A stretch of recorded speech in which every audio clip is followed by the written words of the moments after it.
always love the food unit in Spanish class.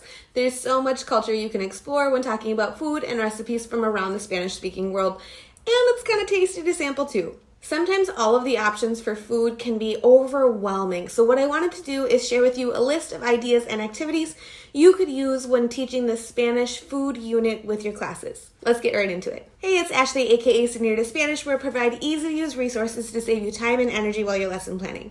If you're new here, I just want to make sure that you know that links to everything that I mentioned will be down in the description box below. We're going to look at activities for working on different skills like reading, writing, speaking, and listening while you're in your food unit with your classes. They help your students work on their skills while they're exploring language and culture. Here's a look at several fun Spanish activities you can do during the food unit with your classes. Quick question for you before we get into things. Have you ever done any cooking with your students? Comment below and let me know. All right, so let's get into the activities you can do with your food unit. First and foremost, one of my all-time favorite ways to just explore and get into the unit is a virtual field trip.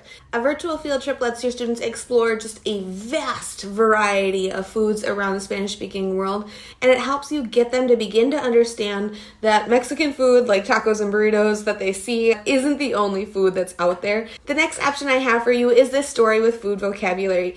And if you haven't seen my video on planning a unit all the way around a story, that would be a great option for this. You could take this one short story and use it for your entire unit. This story isn't exactly a ton of cultural vocabulary, but it is a bunch of different food vocabulary. So kind of depending on where you want to go with your food unit, this is a great option as well. Option number 3 is if you're talking about likes and dislikes with food vocabulary, the Senor Bully video, Que Asco, is so fun because they get to talk about different combinations of things and what they like or dislike, right? So if you're working on the verb gustar with food, this is a perfect option. Option number 4 is this Spanish speaking activity where students are going to ask their students, do you like this food or which food do you prefer?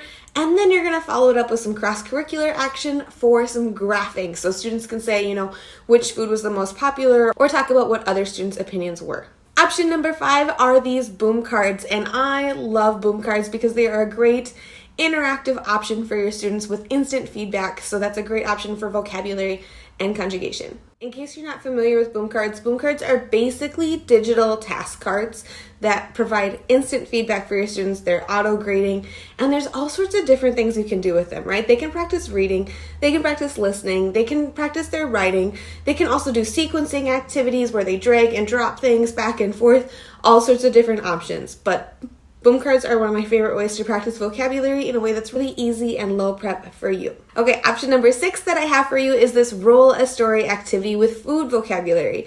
And this is one of my favorite newer things that I've been trying out lately. So how it works is that students roll a die 4 different times to determine the different characters and the problem and the resolution of their story. This particular roll a story activity includes food vocabulary, surprise, but it's not necessarily just food vocabulary where you might expect it. It's not just that they all want to go get a piece of pizza or somebody wants a really big hamburger.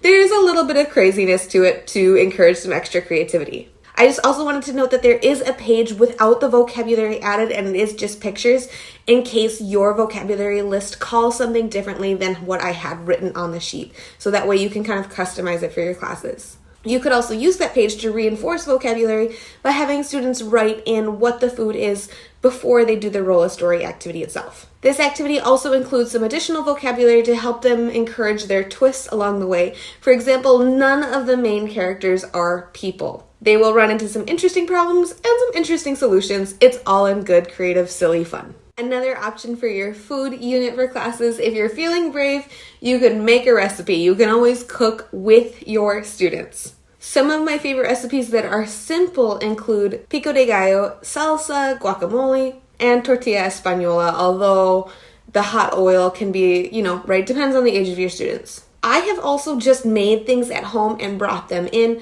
Tortilla española is pretty easy to batch at home, and then if you just cut it into little squares, they get a sample without you having to make a ton. And in the past, I've just limited this to a Spanish club activity instead.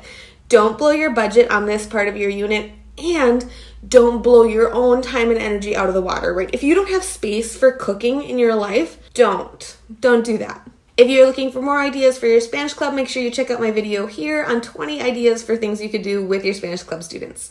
Is there anything else you would add to this list of activities you do during your food unit? Comment below and let me know. Is there anything that I missed?